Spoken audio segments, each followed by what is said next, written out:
wasn't the right time. These pedestrians were crossing, and quite simply, if I'd have overtaken a cyclist, I would have had to speed up, and it would have been then problematic with the pedestrians. It was a bit one of those anyway. Simply be patient. It doesn't matter what people are doing behind us. Well, potentially we are into impatient zone because it's rush hour and people are trying to get the kids to school because they're late.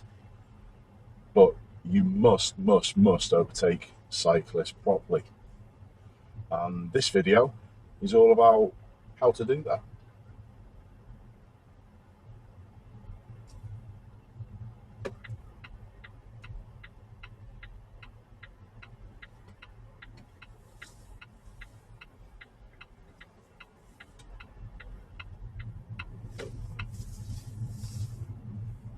So I'm waiting for me to give this cyclist, good position by the way, sir, well done, primary, nice to see, and nice to see him come back.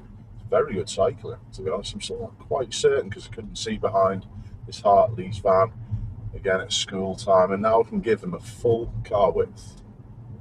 Now I know the advice is to give cyclists 1.5 meters, but even this Volvo is 18,500 millimeters wide. So when you put handlebars into the equation, you may as well just give them a car width.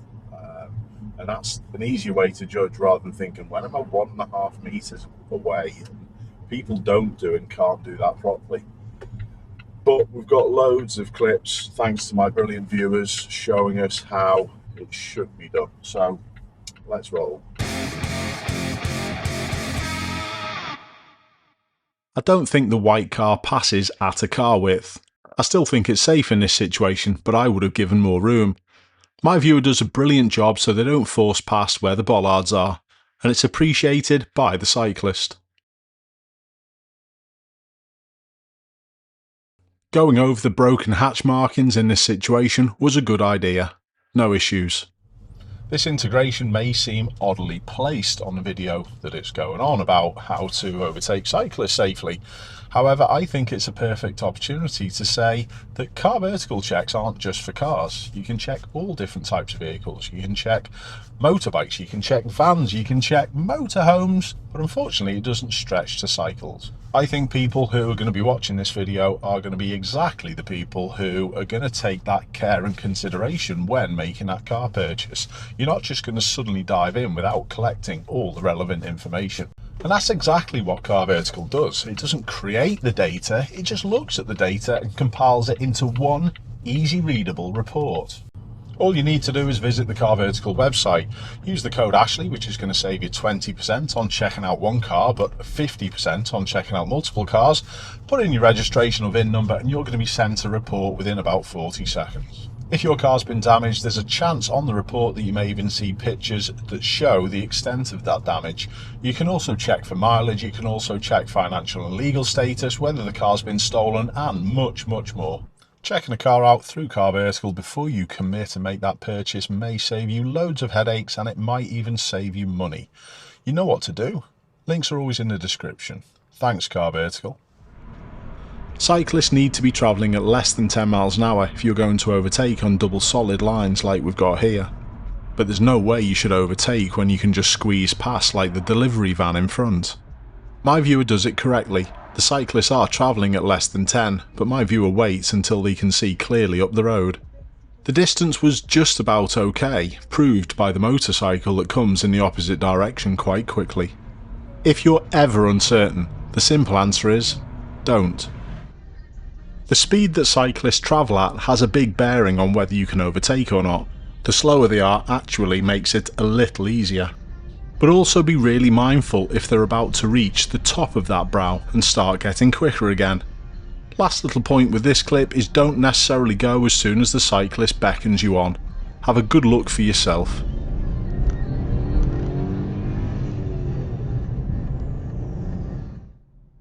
This clip highlights brilliantly the dangers of vehicles emerging from side roads. There's a decent flow of oncoming traffic, so my viewer obviously can't get past. However, watch the vehicle that emerges from the road on the right. There we go. Is it safe after? Would you go? And that's exactly why you shouldn't. Extra little point with this clip, that overtaking on zigzags is totally fine. This restriction for overtaking actually only applies to motorised vehicles. It still has to be safe though.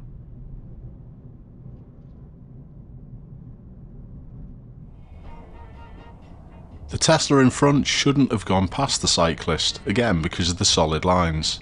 But in this clip my viewer tries to do the correct thing, but this annoys the driver of the four-wheel drive behind. For the first part they do everything perfectly.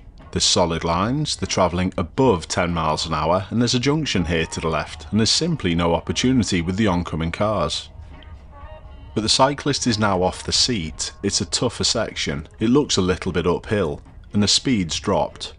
Although we've got the GPS speed in the bottom left hand corner and it does drop below 10 miles an hour, my viewer's speedo will be reading slightly higher than that. Was my viewer correct here to stay resolute and not overtake?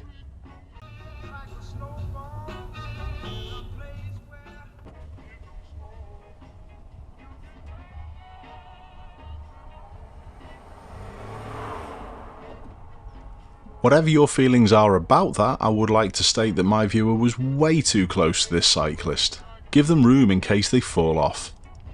Personally, what I think is that the 10 mile an hour rule needs a little bit of a tweak. It was obvious for me that the cyclist was happy for my viewer to go past, and it would have been safe. Let me know what you think. 25 seconds later, my viewer finds their spot.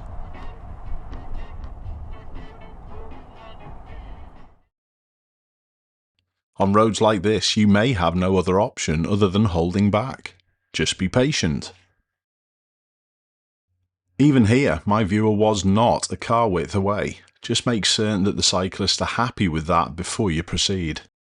Overtaking closer than 1.5 metres is sometimes still safe. Although both of the cyclists' body language was saying you can come past, I would have driven past a fair bit slower.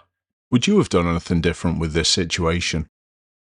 Care should be taken when overtaking any cyclist, but especially kids. To Star Master Zektoka in exchange for the Seraphon's aid against the armies of Kor. How do you think the horn use was here? There's a lot of negativity towards overtaking groups of cyclists, but this is much easier to deal with than if they were spread in one big long line. Here's a mindset to think about. Imagine if they were a tractor towing a plough. When would you overtake that? Because similar things apply to overtaking this ride out.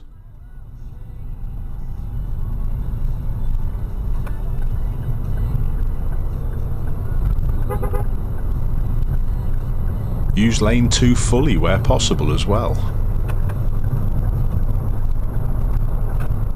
This clip perfectly backs up the previous one where I was saying about if cyclists were spread out more. If you add in a steady flow of oncoming traffic, think on how difficult it would be to pass this group.